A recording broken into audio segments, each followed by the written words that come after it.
नमस्कार साथियों, स्वागत है आप सभी का आपके अपने एजुकेशन प्लेटफॉर्म एग्जाम फैक्ट पर। तो साथियों, आज की इस सेशन के अंदर हम आप लोगों के लिए जो भी मेरे साथी यहाँ पर गवर्नमेंट सेक्टर के अंदर टीचर बनने का ख्वाब संजोए हैं उनके लिए बहुत बड़ी खुशखबरी लेके आया हूँ। क्योंकि हमारे पास जो आरपीएससी है, ध्यान रखें डेट को यहाँ पर, आरपीएससी राजस्थान, इन्होंने स्कूल टीचर्स के लिए लेक्चरर, पॉसिबली यहाँ पे मैं बात कर रहा हूँ लेक्चरर यानी कि पीजीटी की, लगभग 2202 यानी कि 2202 वैकेंसीज यहाँ पर अनाउंस करी है। टोटल 24 सब्जेक्ट्स यहाँ पर हैं और इन वैकेंसीज के अंदर ध्यान दे हमारे पास जो है कि भी पीजीटी प्लस जो है कि भी कोच और यूँ कहा जाए कि भी फिजिकल एजुकेशन के जो टीचर्स हैं या यूँ कहा जाए कि लेक्चरर्स हैं, उनके लिए ये पोस्ट यहाँ पर काफ़ी अनाउंस करी गई हैं। तो मेरे साथियों, आज बने रहिए हमारे साथ। तो देखिए, सबसे पहला हम यहाँ पर बात कर रहे हैं, बोले कि जो भी हमारे पास वैकेंसीज हैं तो सब्जेक्ट टू सब्जेक्ट देख लेते हैं। सबसे पहला सब्जेक्ट हमारे पास आता है हिंदी का। हिंदी के अंदर यहाँ पर टोटल पोस्ट हैं 350 में से जनरल के लिए आपकी जो 88 वैकेंसीज दी गई हैं, और दूसरा जो भी यहाँ पर एससी और यूँ कहा जाए एसटी के लिए, ध्यान रखिए जो राजस्थान के पर्सन हैं उनके लिए यहाँ पर एससी एसटी ओबीसी एमबीसी और ईडब्ल्यूएस है। लेकिन राजस्थान के बाहर से जो भी हमारे साथी इस वैकेंसी या इन वैकेंसीज के लिए अप्लाई करना चाह रहे हैं तो वो यहाँ पर जनरल में अपने आप को काउंट करें, उनको यहाँ पे जनरल के अंदर फॉर्म भरना पड़ेगा। लेकिन ध्यान रखो, जनरल की जो वैकेंसीज है वो भी कम नहीं है भाई, ठीक है, वो भी कम नहीं है। फिर यहाँ पे अगला जो स्टेप हमारे पास आ गया है वो हमारे पास आ गया भाई किस चीज़ का, बोले कि हम इंग्लिश की बात करें। बिल इंग्लिश, जी हाँ, इंग्लिश की अगर बात करी जाए तो हमारे पास जो टोटल सब्जेक्ट है या यूँ कहा जाए कि भी पोस्ट हैं वो है 325 में से 82 हमारे पास जनरल की वैकेंसीज हैं। उसके बाद नेक्स्ट हमारे पास जो सब्जेक्ट आता है वो यहाँ पर संस्कृत है। संस्कृत में देखिए 64 पोस्ट यहाँ पर मौजूद है, 64 जो है कि भी पोस्ट हैं टोटल। इसमें से जनरल के लिए 17 हैं, राजस्थानी लैंग्वेज के लिए जो कि भी 7 पोस्ट हैं, जनरल के लिए 1 है, पंजाबी के लिए 11, जनरल की यहाँ पर कोई पोस्ट नहीं है, उर्दू के लिए भी अवेलेबल है 26 पोस्ट। उसके बाद हिस्ट्री के लिए 90 पोस्ट हैं, जो कि काफ़ी है। मेरे ख्याल से 23 पोस्ट जो हमारे पास वो किसके लिए, वो यहाँ पर जनरल कैटेगरी के लिए रिजर्व करी गई हैं। उसके बाद कहते हैं कि जो पॉलिटिकल साइंस है, बहुत बड़ी वैकेंसी है भाई, 225 वैकेंसीज यहाँ पर मौजूद हैं। टोटल 24 वैकेंसीज जनरल कैटेगरी के लिए मौजूद हैं, बाकी जो है कि भी अलग अलग कैटेगरीज के लिए यहाँ पर रिजर्व कर दी गई हैं। उसके बाद जियोग्राफी, तो यहाँ पर भी देखिए 210 पोस्ट टोटल हैं और 53 पोस्ट हमारे पास जनरल कैटेगरी के लिए है। इकोनॉमिक्स के हमारे पास 35 और 9 पोस्ट हमारे पास जनरल के लिए यहाँ पर मेंशन कर दी गई हैं। सोशियोलॉजी की भी हमारे पास 16 पोस्ट हैं और होम साइंस की भी हमारे पास 16 पोस्ट हैं, जनरल के लिए 4। इसके अंदर केमिस्ट्री के लिए भी 36 पोस्ट यहाँ पर अवेलेबल हैं, ठीक है। और उसके साथ साथ फिजिक्स आपका आ गया। फिजिक्स के लिए देखिए यहाँ पर 147 147 पोस्ट, और जनरल कैटेगरी के हमारे पास यहाँ पर 34 पोस्ट यानी कि 34 पोस्ट यहाँ पर जनरल कैटेगरी के लिए अवेलेबल है। फिर बात करें मैथमेटिक्स की तो ये भी कम नहीं है, 37 पोस्ट हमारे पास हैं जो कि जनरल कैटेगरी के लिए अवेल करी गई हैं। उसके बाद बायोलॉजी की बात करें तो यहाँ पर 67 पोस्ट मौजूद हैं। मैं थोड़ा सा यहाँ पे इन सभी सब्जेक्ट्स को क्लियरली मेंशन कर रहा हूँ, लेकिन साहब थोड़ा जल्दी जल्दी कर रहा हूँ ताकि वीडियो जो बहुत ज़्यादा लंबी ना हो जाए। उसके साथ ही आपके सामने यहाँ पे कॉमर्स, जो कि हमारा सब्जेक्ट है भाई, तो यहाँ पर 340 पोस्ट कॉमर्स के लिए अवेलेबल हैं। 85 जो पोस्ट है ना वो हमारे पास जनरल कैटेगरी और बाकी सब कैटेगरीज के लिए मौजूद है। तो 340 पोस्ट कम नहीं होती भाई। अलग अलग कैटेगरीज में आप अप्लाई करते हो तो यहाँ पर मैं कह सकता हूँ कि भी एक बहुत बड़ा चांस है कि भी यहाँ पर आपको आपकी ड्रीम जॉब के लिए थोड़ा सा बूस्ट पक्का मिलेगा। ज़रूर आप इसमें से कोई ना कोई। उसके बाद आपके ड्राइंग की है, ड्राइंग के बाद म्यूजिक के बाद फिजिकल एजुकेशन। देखिए यहाँ पर 37 post total physical education, general के लिए हमारे पास 9 है। फिर कोच जो कि रेसलिंग के लिए है, एक ही पोस्ट अवेलेबल है। कोच जो है यहाँ पर खो खो के लिए है तो खो खो के लिए भी एक ही पोस्ट है, और हॉकी कोच है तो उसके लिए भी एक ही पोस्ट यहाँ पर अवेलेबल है। उसके बाद नेक्स्ट देखिए हमारे पास एक कोच की फुटबॉल कोच की वैकेंसीज है, जो कि हमारे पास है कि टोटल 3 पोस्ट और तीनों की तीनों हमारे पास जनरल कैटेगरी के लिए अवेलेबल है। तो मेरे प्यारे साथियों, ये तो रही बात हमारे पास जो टोटल पोस्ट है उसकी बात। लेकिन अब करें, बोले सर इसके लिए फॉर्म कैसे अप्लाई करें, किस किस तरीके से यहाँ पर रिजर्वेशन मिलेगा, क्या क्या बातें यहाँ पे मेन है, तो उनके बारे में ये तो शॉर्ट फॉर्म दी गई है जो भी आपको ऊपर देख सकते हो। लेकिन अब बात करें, बोले सर इसका जो यूँ कहा जाए कि भी क्वालिफिकेशन, इसकी जो डेट है वो कब से कब तक होगी। तो देखो भाई, इन्होंने जो बात बताई जो मेन पॉइंट है कि भी इसके अंदर जो बात बताई भी, जो भी आपकी पद है संख्या 1 से लेकर 11 और 13 और 15 के लिए, इनके लिए आपको यहाँ पर क्या चाहिए? इनके लिए आपको चाहिए, बोले क्या, आप यहाँ पर किसी भी रिकॉग्नाइज्ड यूनिवर्सिटी से उस सब्जेक्ट के अंदर कौन सी, बोले डिग्री लिए हुए हो, कौन सी, पोस्ट ग्रेजुएशन डिग्री लिए हो, साथ में आपको डिप्लोमा इन एजुकेशन या यूँ कहा जाए कि भी, या और यूँ कहा जाए कि national council of teacher education से, या मैं कहूँ सिंपल शब्दों में, बोले आपके पास बीएड होना मैंडेटरी है, बीएड आपके पास होनी चाहिए। ठीक है, उसके साथ जो भी आपके पास पोस्ट है जो कि संख्या नंबर 16 से रिलेटेड है, यहाँ पर पीजी तो आपको चाहिए ही चाहिए। उसके साथ साथ बोले कि भी सब्जेक्ट है जैसे जूलॉजी, बॉटनी, ये मेरे ख्याल से कि भी केमिस्ट्री और जो फिजिक्स वगैरह है उनके लिए बायोलॉजी, टेक्नोलॉजी, यहाँ पे लाइफ साइंस, बायो साइंस, ये सब आपको यहाँ पर चाहिए। इनमें से कोई भी आप इसके अंदर, और साथ में आपको एजुकेशन की जो डिग्री है यानी कि बीएड जो है वो आपके लिए ज़रूरी है। फिर जो आपकी पोस्ट जो कि संख्या नंबर 17 है, तो उसके लिए आपको क्या भाई, संबंधित जो भी आपकी रिलेटेड एजुकेशन, उसमें जैसे मैं कॉमर्स की बात करता हूँ तो कॉमर्स में आपको पीजी चाहिए यानी कि पोस्ट ग्रेजुएट इन कॉमर्स, और आपको बीएड की डिग्री आपके साथ यहाँ पर चाहिए। अब ध्यान दे भाई, इसके अंदर कॉमर्स के अंदर तो at least 2 teaching subject for higher secondary class as prescribed by the board of secondary education Rajasthan. बड़ी भाई कोई 2 सब्जेक्ट यहाँ पर आपके पास, टीचिंग सब्जेक्ट आपके पास होने चाहिए। ठीक है, उसके साथ साथ डिग्री इन डिप्लोमा जो कि बीएड आपके पास है। ठीक है, उसके साथ साथ आपका, अब यहाँ पे आप कह सकते हो, बोले sir 2 teaching subject for higher secondary, अरे भाई कॉमर्स फील्ड में हो तो आपको पता है आपके सब्जेक्ट चलते हैं भाई, अकाउंटेंसी, बिजनेस स्टडीज, ये चलते हैं इधर, तो आपको पता है कि भी 2 सब्जेक्ट तो इसके अंदर हमको पढ़ाने पड़ते ही हैं।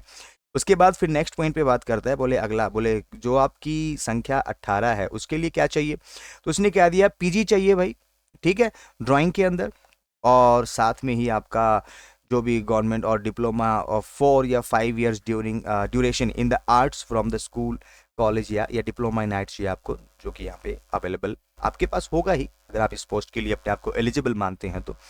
उसके बाद फिर पोस्ट नंबर 19 के लिए कि भी पीजी चाहिए आपको, और जो कि रिकॉग्नाइज्ड बाय यूजीसी होना चाहिए इन म्यूजिक, और साथ ही आपके पास क्वालिफिकेशन चाहिए जो कि इक्विवेलेंट हो, या इसके मतलब आपकी पीजी के अकॉर्डिंग इसके इक्विवेलेंट होनी चाहिए, वो आपके पास क्वालिफिकेशंस होनी चाहिए। फिर बात करते हैं कि भी क्रम संख्या नंबर 20 के लिए तो ग्रेजुएशन चाहिए, और यूं कहा जाए कि भी किस कहाँ से, बोले यूजीसी अप्रूव होना चाहिए, पीजी चाहिए आपको फिजिकल एजुकेशन या एमपीएड, ठीक है, 2 साल का, और उसके बाद आपको नेशनल काउंसिल ऑफ टीचर यानी कि साथ में बीएड भी आपकी होनी चाहिए, आप इसको कह सकते हो। उसके बाद 21 से लेकर 24 तक, क्योंकि ये सारी की सारी जो वैकेंसीज है ये कोच के लिए है, तो यहाँ पर स्पेसिफिक बोला गया है, कहता है कि भी ग्रेजुएशन और equivalent examination recognised by the UGC with degree और डिप्लोमा इन फिजिकल एजुकेशन। ठीक है भाई, डिग्री या डिप्लोमा आपके पास, डिग्री या डिप्लोमा आपके पास फिजिकल एजुकेशन में होना चाहिए, फुल टर्म या टाइम नेशनल इंस्टीट्यूट या जो आपका एनआईएस है ना, उसका सर्टिफिकेट आपके पास होना चाहिए। क्लियर है, ये तो रही हमारे पास, कहता है वो क्वालिफिकेशन, जो नेसेसरी क्वालिफिकेशन जो इन पोस्ट के लिए आपको चाहिए, यानी कि वांछित जो अहर्ता है वो चीज। अब यहाँ पे ध्यान दो कि इन्होंने बोला, ये तो मतलब नॉर्मल बातें भी चलती रहेंगी भाई, हाँ जो आपका प्रोबेशन पीरियड होता है उसके अंदर आपको फिक्स सैलरी दिया जाएगा। ठीक है, और उसके बाद बात करें, बोले इससे रिलैक्सेशन क्या होगा, तो देखिए अगर आप राजस्थान के बाहर से हो तो इस रिलैक्सेशन को आप यूँ कहा जाए कि भी स्किप करो, क्योंकि आपको इसमें कोई बेनिफिट यहाँ पर नहीं मिलने वाला है। लेकिन अगर आप राजस्थान से बिलोंग करते हो तो साथियों आपको यहाँ पर देखो, जो भी आपका अति पिछड़ा वर्ग है, बैकवर्ड क्लास है, मोर बैकवर्ड क्लास है, एससी है, एसटी है, इन सभी को यहाँ पर 5 साल दिया गया है। ठीक है, और फिर सॉरी एसटी नहीं, एससी शेड्यूल कास्ट की बात करी जाए, और एसटी हमारे पास। उसके बाद कहता है वुमेन कैंडिडेट के लिए, तो मेल कैंडिडेट की बात थी, फिर वुमेन्स के लिए यहाँ पर 10 साल दे दिया गया। ठीक है भाई, देखो मेल कैंडिडेट है ना, एससी एसटी ओबीसी जो भी आपका है उसके लिए 5 साल, लेकिन अगर वुमन है इसी कैटेगरी से बिलोंग करे तो उसको 10 साल का रिलैक्सेशन दिया जाएगा। जो भी वुमन है जो कि जनरल कैटेगरी से बिलोंग करती है तो उसको भी 5 साल का रिलैक्सेशन यहाँ पर दिया जा रहा है। डाइवोर्स्ड वुमन के लिए कहते हैं कि नो अपर लिमिट, कोई दिक्कत नहीं भाई, वो कितने ही साल की क्यों ना हो वो यहाँ पर अप्लाई कर सकती है, वो एलिजिबल है। उसके बाद बाकी जो चीज़ें हैं वो आप नॉर्मल सी हैं, आप इनको पढ़ लेना खुद से भी, नोटिफिकेशन आपको टेलीग्राम चैनल पे या यूँ कहा जाए हमारे व्हाट्सएप चैनल पर ये जो है वैकेंसी की जो इन्फॉर्मेशन है वो आपको शेयर कर दी जाएगी। फिर बात करें बोले भाई इसका जो सिलेक्शन प्रोसेस है ना वो क्या होगा, तो देखो जो भी हमारे पास ये वैकेंसीज हैं इनका जो सिलेक्शन होगा वो कंपटीशन एग्जाम्स के माध्यम से होगा। आपको यहाँ पर पेपर देना होगा, पेपर के थ्रू जो भी मेरिट बनेगी वो मेरिट, ये नॉर्मल सी बात है भाई, आजकल हर एग्जाम के अंदर देखने को पाई जाने लगी हैं कि वो क्या बोलते हैं नॉर्मलाइजेशन होगा वगैरह वगैरह। लेकिन असली चीज़ यहाँ पर है, बोले क्या मेरिट, मतलब नो इंटरव्यू, ध्यान रखें इसके अंदर यहाँ पर इंटरव्यू का जो कंडीशन है ना वो नहीं है। जिस तरीके से हम हरियाणा की या दूसरी स्टेट्स की बात करें तो वहाँ पर इंटरव्यू का प्रोविजन होता है, लेकिन यहाँ पर नो इंटरव्यू, क्लियर है। उसके बाद परीक्षा का स्थान बोले कि जो भी टाइम होगा आपको पता ही, रोल नंबर के टाइम पे दिया जाता है। पाठ्यक्रम आपको बोर्ड की वेबसाइट पे या यूकाजेक आरपीएससी की वेबसाइट पे मिल जाएगा, अलग से इसको अनाउंस कर दिया जाएगा। लेकिन मैं पर्सनली बोलूँ तो ये पहले से अवेलेबल है भाई, आप जाके देख सकते हो, क्योंकि ज़्यादातर इन्होंने आरपीएससी ने अपना सिलेबस में चेंज किया था और अभी आरपीएससी अपने उसी सिलेबस को कंटिन्यू करे हुए हैं, ठीक है। इसका जो इशू या यूं कहा जाए कि भी अब एप्लीकेशन की जो डेट है वो कहते हैं 5 नवंबर से ये एप्लीकेशन शुरू हो जाएगा और 4 दिसंबर को इसकी लास्ट डेट है भाई, ठीक है। एप्लीकेशन स्टार्ट कब होगा? 5 नवंबर से, 5 नवंबर को एप्लीकेशन स्टार्ट हो जाएगा और 4 दिसंबर तक एप्लीकेशन यहाँ पर चले, यानी कि लगभग 1 महीने का टाइम आपको यहाँ पर दिया जा रहा है। एप्लीकेशन किया कैसे जाएगा? तो कहता है आरपीएससी जो अभी ये .rajasthan.gov पर जाइए और वहाँ पर आपको ओएसएस या एसएसओ पोर्टल के थ्रू भी आप इसके अंदर लॉगिन कर सकते हो। 1 टाइम रजिस्ट्रेशन करना होगा और उसके बाद आप अपनी सारी डिटेल्स यहाँ पर फिल करके आसानी से इस फॉर्म को फिल कर सकते हो, ठीक है भाई। लेकिन एक चीज़ यहाँ पर ध्यान दें, 1 टाइम रजिस्ट्रेशन के टाइम पे आपका आधार कार्ड वगैरह वेरिफिकेशन होगा, सब कुछ होगा, तो अपने आधार कार्ड को अपडेटेड रखें। ऐसा ना हो कि भी आपके आधार कार्ड में जो फोटोग्राफ यहाँ पर दिया हुआ है वो आपसे मिलता ही ना हो, क्योंकि सभी को पता है भाई पुराने जो आधार कार्ड बने थे वहाँ पे है ना जो शक्लें लोगों की बिगड़ी हुई है। लेकिन अब बात करें, बोले क्या, बोले जो भी वैकेंसीज यहाँ पर आई हुई है उनके लिए जो फोटो अपलोड करने का प्रोसेस है ना वो यहाँ पर थोड़ा सा चेंज किया गया है। पहले क्या होता था कि भी हमारे पास जो फोटोग्राफ्स उनको स्कैन करके अपलोड करना पड़ता था, लेकिन अब की बार इन्होंने यहाँ पर बोला लाइव फोटो अपलोड होगा भाई। लाइव फोटो मतलब आप जब वेबसाइट के सामने अपना फॉर्म फिल कर रहे होगे तब उस वक्त आपको सामने से बिल्कुल लाइव फोटो जो है आपका वो कैप्चर किया जाएगा और उसको आप प्रीव्यू देखकर उसको सबमिट कर सकते हो, ठीक है। उसके बाद जो भी यहाँ पर यूँ कहा जाए भी फॉर्म भरने वाले पर्सन, जो भी एस्पिरेंट्स हैं, वो अपने सिग्नेचर और अपने बाएं हाथ का अंगूठा उसका स्कैन करके उसको अपलोड करना नेसेसरी है। ये तो बिल्कुल मैंडेट है, आज के टाइम पे हर फॉर्म के अंदर ऐसा लिया जाता है। बाकी और कोई खास इसके अंदर यहाँ पर मौजूद नहीं है। कोई प्रॉब्लम होती है तो आप यहाँ पर जो हेल्प डेस्क नंबर है उसके ऊपर कॉल कर सकते हो या फिर ईमेल पर संपर्क कर सकते हो।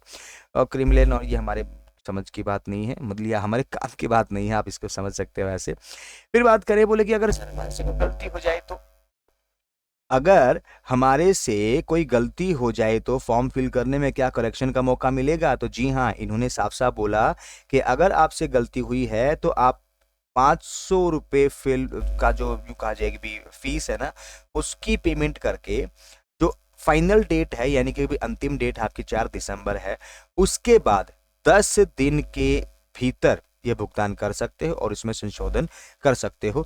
उसके बाद किसी प्रकार का संशोधन स्वीकार नहीं किया जाएगा। जो ऐसी कोई त्रुटि है जो कि बाकी का आपके ऊपर डिपेंड है कि भी आप गलती आपकी है। फिर भी अगर मान लो बात करी जाए तो आयोग द्वारा पहली या प्रथम घोषित आयोजन की जो तिथि से उससे 60 दिन पहले भी, ठीक है, 60 दिन पूर्व और 7 दिन के लिए फिर से ऑनलाइन एडिट का ऑप्शन खोला जाएगा। तो अभ्यर्थी अपना फोटो, नाम वगैरह जो भी है अपना उसमें एडिट कर सकते हो, ठीक है।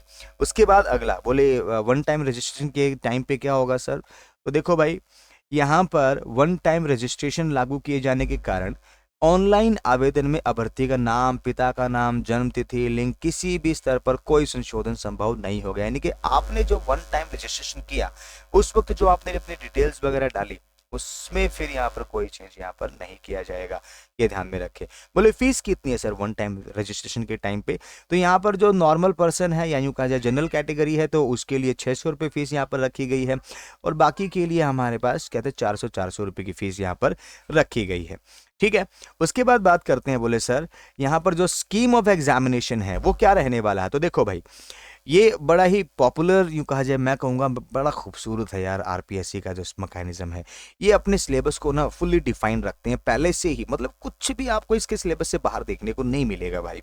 आप जब पेपर देखोगे ना ये कहोगे कि हाँ, मतलब जैसे कि भी हम हरियाणा में एग्जाम देते हैं या बाकी अदर स्टेट्स में एग्जाम देते हैं, तो वहाँ पर सिलेबस है ना फुल्ली डिफाइंड कभी कभी मिलता ही नहीं है, जिससे ना बड़ा इशू हो जाता है। लेकिन आरपीएससी इस मामले में मैं कहूँगा एक कदम आगे है भाई हरियाणा से। ठीक है, यहाँ पर जो सिलेबस है ना वो फुल्ली डिस्क्राइब्ड है कि भी क्या क्या आपके पेपर में आपसे पूछा जा सकता है। ठीक है, और हर पोर्शन का जो मार्किंग सिस्टम है ना वो भी, या जो कहा जाए कि क्वेश्चनिंग सिस्टम है वो भी पहले से डिफाइन है कि किस पोर्शन में से कितना मार्क्स यहाँ पर पूछा जा सकता है। उसके बाद हाँ, थोड़ा बहुत ऊपर नीचे कर देते हैं ये, क्योंकि पिछली बारी जो आरपीएससी का पेपर हुआ था उसके अंदर ऐसा किया था उन्होंने, राजस्थान जीके के नाम पे है ना उन्होंने पूरी राजस्थान इकोनॉमिक्स को भर दिया था। ठीक है, तो इसमें क्या होगा, दो पेपर आपके होंगे। पहला पेपर आपका 150 जो कि इनका जीके का होता है, ठीक है, जनरल नॉलेज की बात करी जा सकती है। और दूसरा पेपर आपका सब्जेक्ट कॉन्सर्न होता है जो कि 300 नंबर का। तो टोटल 450 मार्क्स आपके यहाँ पर होंगे। ठीक है भाई, टोटल कितने मार्क्स के पेपर होंगे, 450 के। 150 का एक पेपर होगा पेपर 1, और 300 का आपका सब्जेक्ट कॉन्सर्न पेपर रहेगा। ये ध्यान रखो, ये स्कूल लेक्चरर के लिए है। ठीक है, किसके लिए, स्कूल लेक्चरर के लिए है। और उसके बाद कहता है कि सारे के सारे क्वेश्चन जो भी यहाँ पर, चाहे पेपर 1 हो चाहे पेपर 2 हो, उनके अंदर मल्टी चॉइस क्वेश्चंस आपको देखने को मिलेंगे, और साथ ही साथ नेगेटिव मार्किंग का प्रोविजन भी है। ठीक है भाई, जो भी मार्किंग होगी यहाँ पर वो नेगेटिव होगी, यानी कि 1/3, हर गलत जवाब के ऊपर आपका 1/3 नंबर काट लिया जाएगा। उसके बाद नेक्स्ट बोले ठीक है सर यहाँ तक, तो फिर सब्जेक्ट क्या क्या है, वो सिलेबस की बात करी जाए, और उससे पहले जो क्वालिफिकेशन की बात करी जाए, तो बोले देखो भाई, मिनिमम क्वालिफाइंग मार्क्स है वो 40%, यानी कि भी पेपर 1 में भी आपको 40% अप्रूव करना होगा, पेपर 2 में भी आपको मिनिमम 40% यहाँ पर गेन करना होगा। और जो राजस्थान के SC ST वगैरह है तो उनको यहाँ पर 5% का रिलैक्सेशन इसके अंदर दिया हुआ है, यानी कि वो 35 में भी इसके अंदर क्वालिफाई माने जाएंगे। सर क्वालिफाई माने जाएंगे तो का मतलब क्या है, बोले देखो क्वालिफाई माना जाना एक अलग चीज़ है इधर, लेकिन सिलेक्शन तो मेरिट बेस पे होता है ना, तो आपको 40% पे फोकस ही नहीं करना। You have to focus on the maximum marks what you can get. भाई जितने भी आप मार्क्स यहाँ पर गेन कर सकते हो ना उस पर फोकस करो। ये नहीं कि 40% यहाँ पे बोल दिया सर तो मैंने 40% की प्रिपरेशन करनी है, नहीं आएगा सिलेक्शन, नहीं होगा, ध्यान में रखें। उसके बाद कहता है कि जो भी आपके सब्जेक्ट हैं तो वो कैसे, जैसे इसने बोल दिया भैया आपका जनरल स्टडीज के अंदर क्या क्या पूछा जाएगा, यानी कि जो जीके का क्वेश्चन जो बात करी जाए तो उसके अंदर क्या क्या है। तो देखो भाई, इन्होंने एक तो पूछा राजस्थान, यानी कि history of Rajasthan and Indian history with special Mphasis on Indian national movement. ठीक है भाई, इंडियन नेशनल मूवमेंट यानी कि सीधी सी बात है भाई, भारत की आज़ादी के टाइम की बात कर रहा है, उस वक्त जो भी सिचुएशन थी उनकी हिस्ट्री के बारे में यहाँ पे पूछा गया है। राजस्थान की हिस्ट्री के बारे में पूछा गया है। फिर मेंटल एबिलिटी की बात करी जाए, स्टैटिस्टिक्स है थोड़ा सा सेकेंडरी लेवल का, आपने जो है कि भी 12th लेवल पे, सॉरी 11वीं क्लास में इकोनॉमिक्स पढ़ा होगा ना, उसके अंदर जो स्टैटिस्टिक्स होता है ना बिल्कुल वैसा ही, बिल्कुल बेसिक लेवल का स्टैटिस्टिक्स आपको देखने को मिलेगा। मैथमेटिक्स भी आपको बहुत आसान आसान क्वेश्चन देखने को मिलेंगे। लैंग्वेज और एबिलिटी टेस्ट, हिंदी और इंग्लिश के क्वेश्चंस भी आपको यहाँ पर थोड़े से देखने को मिलेंगे। साथ ही आपका करंट अफेयर और फिर general science, Indian polity, geography of Rajasthan. फिर नंबर 5 पेज के अंदर पूछा गया है, ये जीके का पेपर चल रहा है इधर देखना। फिर यहाँ पर एजुकेशनल साइकोलॉजी जिसको हम CDP के नाम से जानते हैं, educational management, educational scenario in Rajasthan, right to children to free and compulsory education जिसको हम RTE के नाम से जानते हैं। ठीक है भाई, राइट टू एजुकेशन, तो वो यहाँ पर थोड़ा सा भी नाम 2009 के एक्ट के अकॉर्डिंग उन्होंने यहाँ पे right of children to free, यानी कि RTE ही है भाई, ये ध्यान में रखे। ठीक है, राइट टू एजुकेशन। अब ये आपका सिलेबस इन्होंने बता दिया, और इसको भी फुल्ली डिस्क्राइब्ड सिलेबस आपको बोर्ड की वेबसाइट पे मिल जाएगा, तो आप वहां पर जाके इजीली उसको देख सकते हो, अवेल कर सकते हो सिलेबस सेक्शन में जाके। फिर रही बात सब्जेक्ट, जो कंसर्न सब्जेक्ट है ना उसके बारे में क्या बोला इन्होंने, साफ साफ मेंशन कर दिया। देखो भाई, इन्होंने कहा कि भी knowledge of subject concern senior secondary, यानी कि भी भाई आपका 11वीं 12वीं का जो लेवल है ना उसमें से भी सवाल किए जाएंगे। आपका ग्रेजुएशन यानी कि BA या BCom, जो आपका है BA या BCom का जो लेवल है उसमें से भी सवाल किए जाएंगे। और पोस्ट ग्रेजुएट यानी कि PG का जो आपका लेवल रहने वाला उसमें से भी सवाल किए जाएंगे। और कुछ सवाल आपके जो है pedagogy, teacher learning material, use of computer and information technology, यानी कि यूँ कहा जाए कि भी लेटेस्ट जो हमारे पास टीचिंग मेथड्स चल रहे हैं ना उनके बारे में सवाल आपसे यहाँ पर पूछे जा सकते हैं। ठीक है, जा सकते हैं ना, पूछे जाएंगे। ठीक है भाई। उसके बाद पोस्ट जो है ना वो कोच की, ये तो थी आपके पास लेक्चरार की। तो लेक्चरार के अंदर पता लग गया भी 150 नंबर का सवाल तो हमारे पास, या 150 नंबर का क्वेश्चन जो कि 1.5 घंटे का है भाई, पेपर ध्यान में रखो, 150 क्वेश्चन और 1/1/2 टाइम आपको यहाँ पर दिया गया है। उसी के साथ साथ इधर कहता है कि 300 क्वेश्चन है और आपको 3 घंटे का टाइम इसके अंदर दिया जाएगा। क्लियर है? ये आपका है भाई स्कूल लेक्चरर के लिए नॉर्मल। उसके बाद बोले जो कोच है ना उसके लिए क्या बोला, बोले देखो भाई 450 का पेपर तो मैंडेट है, ये तो होगा ही होगा। ठीक है, लेकिन इसको यहाँ पर 40% मार्क्स है ना आपको आपकी स्पोर्ट्स कोटा के अकॉर्डिंग, भाई स्पोर्ट्स में आपने आपकी अचीवमेंट्स के अकॉर्डिंग मैक्सिमम आपको 40 मार्क्स यहाँ पर दिया जा सकता है। मतलब 150 नंबर का जीके का पेपर इनका भी होगा और 300 नंबर का यूँ कहा जाए कि भी आपका जो सब्जेक्ट कंसर्न पेपर है वो भी होगा, प्लस आपको यहाँ पर 40 मैक्सिमम 40 मार्क्स आपकी अचीवमेंट्स के अकॉर्डिंग आपके स्पोर्ट्स के आपको दिए जा सकते या दिए जाएंगे। इसके अंदर भी वही वाली चीज बोले, क्वालिफाइंग बोले 40% है भाई, ठीक है वही बोलेगा। सब्जेक्ट क्या है देखो, वही चीज जो जो ऊपर पूछी जा चुकी है वो ऑलमोस्ट सेम है, बस थोड़ा बहुत चेंज आपको यहाँ पर देखने को मिलेगा। ठीक है, ये सब्जेक्ट का जो भी आपका कोच का सब्जेक्ट, क्योंकि फिजिकल एजुकेशन रिलेटेड है, स्पोर्ट्स साइंस क्या है, general theory of method of training, specific knowledge of games sports and it's cultural affair या सॉरी करंट अफेयर। और उसके बाद है ना यहाँ पर देखिए ये इंपॉर्टेंट है, सब जितने भी स्पोर्ट्स एस्पिरेंट्स हैं जो कि यहाँ पर कोच की तैयारी करेंगे या फिजिकल एजुकेशन के टीचर की तैयारी करेंगे, तो उनके लिए यहाँ पर ध्यान देखो। उन्होंने बोला भाई participation in at international level, भाई आपने अगर इंटरनेशनल लेवल पे पार्टिसिपेट करा और जीत रखा है तो आपको सीधा 40 नंबर यहाँ पर दे दिया जाएगा। सेकेंड पोजिशन है नेशनल लेवल पर तो आपको 36, और नेशनल लेवल पे जीता हुआ तब भी 40 दिया जाएगा। अगर आपने नेशनल लेवल पर सेकंड पोजीशन ले रखी है तो 36 नंबर मिल जाएंगे। अगर आपने यहाँ पर पोजीशन नेशनल लेवल पर थर्ड ले रखी है तो आपको सीधा 32 नंबर मिल जाएंगे। ये चीज़ तो देखो भाई, इंटरनेशनल, ठीक है, नेशनल में फर्स्ट सेकेंड थर्ड की बात करी जा रही है। ठीक है, उसके बाद कहते हैं कि अगर आपने नेशनल में पार्टिसिपेट कर रखा है, ठीक है, और विनर में आपने जीत रखा है तो आपको 28 नंबर मिल जाएंगे। नेशनल में आप भले ही हार ही गए हो, लेकिन स्टेट में अगर आपने पार्टिसिपेट करके विनर हो आप तो आपको 28 मार्क। अब स्टेट में यूँ कहा जाए कि भी सेकंड पोजीशन है तो 24 यानी कि 24 मार्क्स। स्टेट में अगर आपकी थर्ड पोजीशन है तो 20 मार्क्स। फिर यहाँ पर बात करें कि भी आपने स्टेट लेवल में पार्टिसिपेट कर रखा है लेकिन वहाँ पे जीत नहीं पाए तो कोई बात नहीं, डिस्ट्रिक्ट लेवल तो जीता होगा ना, बोले हाँ, तो वहाँ पर फर्स्ट पोजीशन है तो 16 मार्क्स, और अगर वहाँ पर सेकंड पोजीशन है तो आपको 12 मार्क्स, और उसके बाद यहाँ पर अगर आपकी जो थर्ड पोजीशन है तो 8 मार्क्स यहाँ पर रहने वाले हैं। और अगर आपने खाली डिस्ट्रिक्ट लेवल पे सिर्फ पार्टिसिपेट कर रखा तो आपको यहाँ पर 4 मार्क्स यानी कि 4 नंबर दे दिए जाएंगे। ठीक है, ये हमारे पास जो कि भी कोच के लिए और फिजिकल एजुकेशन टीचर के लिए जो हमारे पास खासी इन्फॉर्मेशन है। और बाकी फिर से वही चीज़ बोले कि भी आपको level shall be as under जो भी आपका है ये देख सकते हो आप।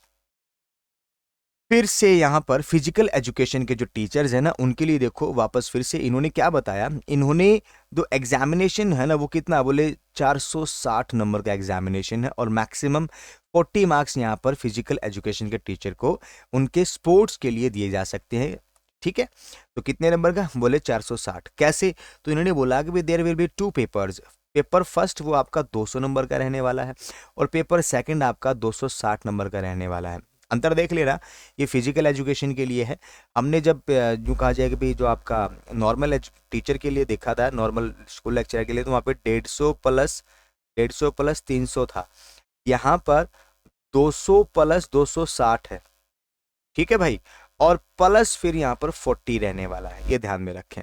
ठीक है, 200 प्लस 260 प्लस 40 यहाँ पर स्पोर्ट्स के लिए, ये सब्जेक्ट कंसर्न हो गया, और ये आपका जीके वगैरह के लिए जो पेपर फर्स्ट है आपका यहाँ पर दिया गया है। ठीक है, पेपर फर्स्ट का जो भी आपको क्राइटेरिया है वो आपके सामने है, आप देख सकते हो आसानी से कि भी हाँ क्या क्राइटेरिया है। भाई 200 नंबर है, 2 घंटे का पेपर रहने वाला है, और यूँ कहा जाएगा भी क्वेश्चन पेपर में 100 नंबर आपको मल्टीपल चॉइस के मिलने वाले हैं। और उसके साथ साथ पेपर जो है कि भी शैल इंक्लूड फॉलोइंग सब्जेक्ट, कौन कौन से सब्जेक्ट होंगे पेपर फर्स्ट के अंदर, बोले geography, history, culture and general knowledge of Rajasthan, वही सारी की सारी बातें, बस थोड़ा सा लिखने का तरीका बदल दिया है। और उसके बाद नेगेटिव मार्किंग यहाँ पर भी है। ठीक है, नेगेटिव मार्किंग बोले वही चीज़ 1/3 नेगेटिव मार्किंग आपको यहाँ पर देखने को मिलेगी। क्लियर है। उसके बाद आगे क्या कहता है, बोले मिनिमम 40% आपको क्वालिफाई करना है, ये क्वालिफाई राउंड के लिए रहने वाला है। फिर फिजिकल एजुकेशन के लिए जो पेपर नंबर सेकंड है उसके अंदर 260 नंबर का, तो कहता है कि भी जो भी क्वेश्चन पेपर है वो 2 घंटे का रहेगा, उसमें कुल क्वेश्चन 130 नंबर के होंगे। इसका मतलब 130 नंबर या 30 क्वेश्चन है तो गुना में 2 करेंगे तो हर क्वेश्चन कितने का, 260 रुपये का, सॉरी हर क्वेश्चन 2 नंबर का यहाँ पर बनने वाला है। ठीक है, उसके बाद फिर हमारे पास कहता है कि इसमें भी वही 40% का मार्क्स आपको मिनिमम लेना ही लेना है। 5% रिलैक्सेशन है SC ST को, और बाकी सब आपका सिलेबस है भाई ये आपके सामने है।